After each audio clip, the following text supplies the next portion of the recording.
આમ આદમી પાર્ટીના ધારાસભ્ય ગોપાલ ઇટાલિયાનો મોટો ખુલાસો। ચૈતર વસાવાની સાથે સજા પામેલા અને 18 વર્ષના દીકરાની સાથે જેલમાં આવેલા શકુંતલાબેનના જામીન મળ્યા। તો આવો જોઈએ શું કહી રહ્યા છે ગોપાલ ઇટાલિયા। નમસ્કાર મિત્રો, આજે 2 જુલાઈ 2026 નો દિવસ ચૈતરભાઈ વસાવાના કેસમાં એક બહુ મોટી બાબત સામે આવી છે।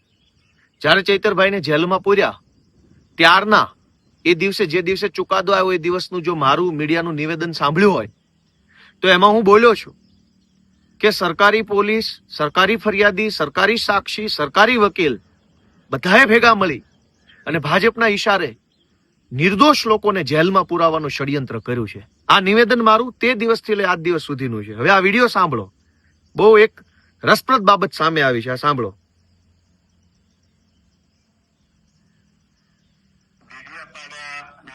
ફોરેસ્ટ ઓફિસર પરના હુમલા, ખંડણી અને ફાયરિંગના કેસમાં તાજેતરમાં નામદાર સેશન્સ કોર્ટે એમએલએ ચૈતર વસાવા સહિત અન્ય 8 જણને 7 વર્ષની સખત કેદની સજા કરવામાં આવેલી। એ કિસ્સામાં કાયદાનું કામ કર્યું છે, પણ એ કેસમાં જે સંવેદનશીલ બાબત એવી હતી, એક મહિલા કન્વિક્ટને 18 દિવસનું નવજાત બાળક હતું। એ જે બાબત છે જયારે સરકારના ધ્યાન પર આવી ત્યારે ગુજરાત સરકારના માનનીય મુખ્યમંત્રી શ્રી ભૂપેન્દ્ર પટેલ સાહેબ તથા માનનીય નાયબ મુખ્યમંત્રી શ્રી હર્ષભાઈ સંઘવી સાહેબે સંયુક્ત નિર્ણય એવો લીધો કે માનનીય ભૂપેન્દ્રભાઈ પટેલ અને હર્ષ સંઘવીએ એવો નિર્ણય લીધો કે આ જે બેન છે એને જામીન અપાવી દેવા, છોડી મૂકવા।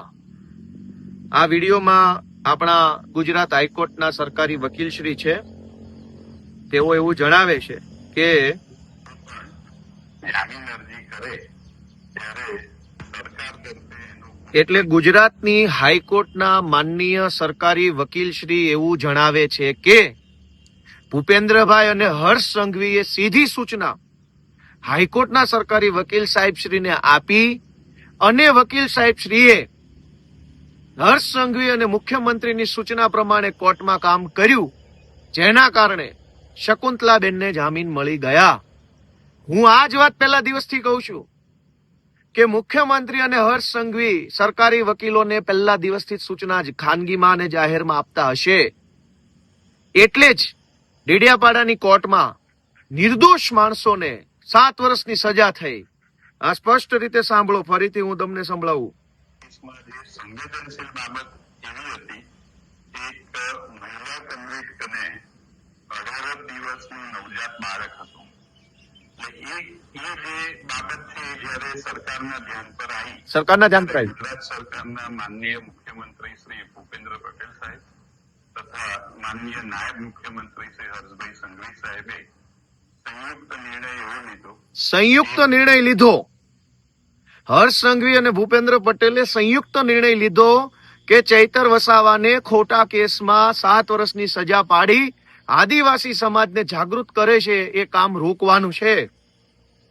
આ ખેલ આજે ખુલ્લો પડી ગયો। હાઈકોર્ટના માનનીય સરકારી વકીલ શ્રી પોતે બોલે છે કે એને સરકારમાંથી સીધી સૂચના મળી અને કોની અધિકારીની નહીં, કાયદા વિભાગના આઈએએસ ની નહીં, કાયદા વિભાગના સચિવ, ઉપસચિવ, નાયબ સચિવ, મદદનીશ સચિવ વગેરેની નહીં, સીધી ગૃહમંત્રી હર્ષ સંઘવી અને ભૂપેન્દ્ર પટેલની સીધી સૂચના મળી।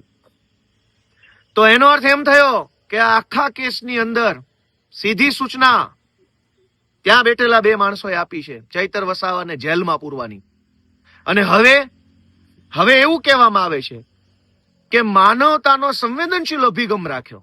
ભાઈ, ડેડિયાપાડાના કેસમાં રાજપીપળાની સેશન્સ કોર્ટમાં પણ સરકારી વકીલ હતા જ, તો રાજપીપળાની સરકારી વકીલ જે કોર્ટમાં સરકારી વકીલ છે એને મુખ્યમંત્રી અને ગૃહમંત્રીએ કેમ માનવતાનો સંદેશ ન આપ્યો? ત્યાં તો સરકારી વકીલે જે કાંઈ દલીલો કરવાની હતી એ કરી, ખોટી સજા પડાવડાવી, અને હવે મુખ્યમંત્રી સંવેદનશીલ થઈ ગયા, ગૃહમંત્રી માનવતાનો અભિગમ દાખવતા થઈ ગયા। શું કામ? કેમ કે આજે ડેડિયાપાડાના પીઠા ગ્રાઉન્ડમાં 1 લાખ આદિવાસીઓ એકઠા થયા ને એટલે માનવતા યાદ આવી। પહેલા તો તમે અમાનવીય કૃત્ય કર્યું, 18 દિવસનો એક દીકરો હોય એવી માને જેલમાં મોકલી. અને હવે આદિવાસી સમાજ આક્રોશમાં આવ્યો, જાગૃત થયો, બોલતા થયા કે કેમ અમારા નેતાને જેલમાં પૂર્યા છે. તો માનવતા યાદ આવી ગઈ હર્ષ સંઘવીને. અને માનવતા યાદ આવી જ છે તો માત્ર એક બેન પૂરતી કેમ, એ બધાય નિર્દોષ જ છે. તમારી રાજકીય લડાઈ ચૈતર વસાવા સાથે છે, પણ આ કેસમાં 9 આરોપી પૈકી ચૈતર વસાવાને બાદ કરતા બાકીના બધા જ માણસો બિન રાજકીય છે, ખેડૂતો છે, એમની પત્ની છે, એમની દીકરીઓ છે. તમને માનવતા જ યાદ આવી તો બાકીના બધા લોકોને કેમ જેલમાં પૂરી રાખ્યા છે? હર્ષ સંઘવી અને ભૂપેન્દ્રભાઈ પટેલને એટલી જ વિનંતી, અને ગુજરાતભરના આદિવાસી સમાજને મારી તો એટલી વિનંતી છે કે આ આખો રાજકીય કેસ છે, આખો રાજકીય સ્ટન્ટ ઉભો કરવામાં આવ્યો છે. આજે હાઈકોર્ટના સરકારી વકીલ શ્રી જે બોલ્યા છે એનાથી સાબિત થઈ ગયું કે આખા કેસની અંદર મુખ્યમંત્રી અને ગૃહમંત્રીને શરૂઆતથી લઈ અંત સુધી બધી માહિતી છે. છેલ્લી વાર આ વિડીયો સાંભળી લો શું બોલે છે, મહિલા આરોપી જ્યારે પણ સાંભળો. એ કિસ્સામાં કાયદાનું કામ કર્યું છે, પણ એ કેસમાં જે સંવેદનશીલ બાબત એવી હતી, એક મહિલા કન્વિક્ટને 18 દિવસનું નવજાત બાળક હતું. એટલે એ જે બાબત છે એ જ્યારે સરકારના ધ્યાન પર આવી ત્યારે ગુજરાત સરકારના માનનીય મુખ્યમંત્રી શ્રી ભૂપેન્દ્ર પટેલ સાહેબ તથા માનનીય નાયબ મુખ્યમંત્રી શ્રી હર્ષભાઈ સંઘવી સાહેબે સંયુક્ત નિર્ણય એવો લીધો કે મહિલા આરોપી જ્યારે પણ જામીન અરજી કરે ત્યારે સરકાર તરફે એનો કોઈ પણ જાતનો વિરોધ કરવાનો નથી.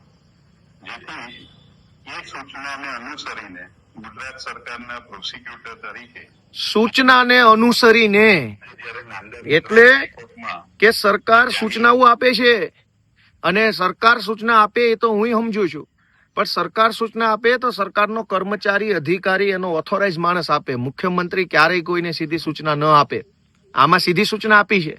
એનો અર્થ એમ કે ચૈતર વસાવાને જેલમાં પૂરવા માટેનું આખું ષડયંત્ર હર્ષ સંઘવી અને મુખ્યમંત્રીએ ભેગા મળીને કર્યું છે એવું આજની આ બાબત પરથી સાબિત થાય છે. જય આદિવાસી.